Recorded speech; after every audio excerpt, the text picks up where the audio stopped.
அரசியல்ல எப்போது யார் வேண்டுமானாலும் கூட்டணி சேரலாம், அது அவரே சொல்றார். இப்போ காலம் இன்னும் ஒரு வருஷத்துக்கு மேல இருக்கு, பார்த்துக்குவோங்கிறார். எங்களுடைய பிரதான எதிரியே திராவிட முன்னேற்ற கழகங்கிறார்.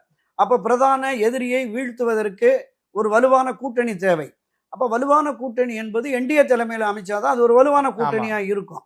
இதுதான் கட்சியினுடைய நிர்வாகிகள் சொல்றாங்க, வெளியில் இருக்கிற நிர்வாகிகளும் ஆலோசனைகள் சொல்றாங்க. இதை ஏற்க மறுக்கிற பொழுதுதான் என்ன காரணம்?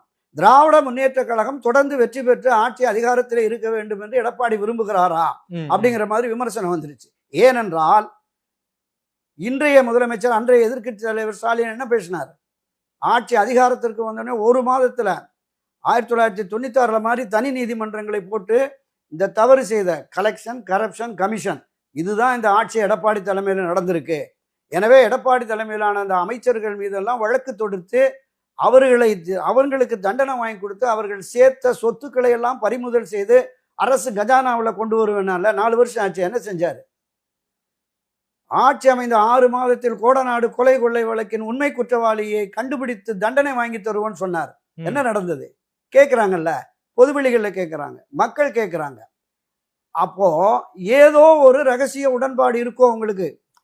40 தொகுதிகளில் 40 வெற்றி, 100% வெற்றியை திராவிட முன்னேற்ற கழகம் பெறுவதற்கு திரு எடப்பாடி துணை போய்விட்டாரோன்னு பேசுறான், கட்சிக்காரன் பேசுறான்.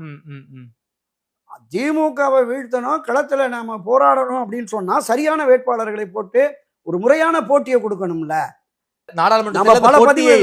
நம்ம பல பதிவுகள்ல சொல்லியிருக்கோம். 30க்கும் மேற்பட்டவர்கள் பஞ்சாயத்து தேர்தலில் கூட நிக்க கட்சியில பாடுபட்டு இருப்பாங்க, வேற ஒன்றிய நகரம் பொறுப்புகள்ல இருப்பாங்க. ஆனால் ஒரு 6 சட்டமன்ற தொகுதிக்கு உட்பட்ட நாடாளுமன்ற தேர்தலில் நீங்க பஞ்சாயத்து தேர்தலில் நிக்கிறவங்க நிக்கணும், எப்படி வாக்குகள் வரும்? எப்படி அவங்க போய் கட்சிக்காரன் களமாடுவான்? அதனாலதான் 1 கோடிக்கு மேல அதிமுக காரன் காலமெல்லாம் ரெட்டலைக்கு ஓட்டு போட்டவன் படுத்துட்டான் சார். அவன் போகல, திமுகவுக்கு எதிராக தீவிரமாக களமாடவில்லை. இதை நான் சொல்லல, எடப்பாடி பழனிசாமி சொல்றார்.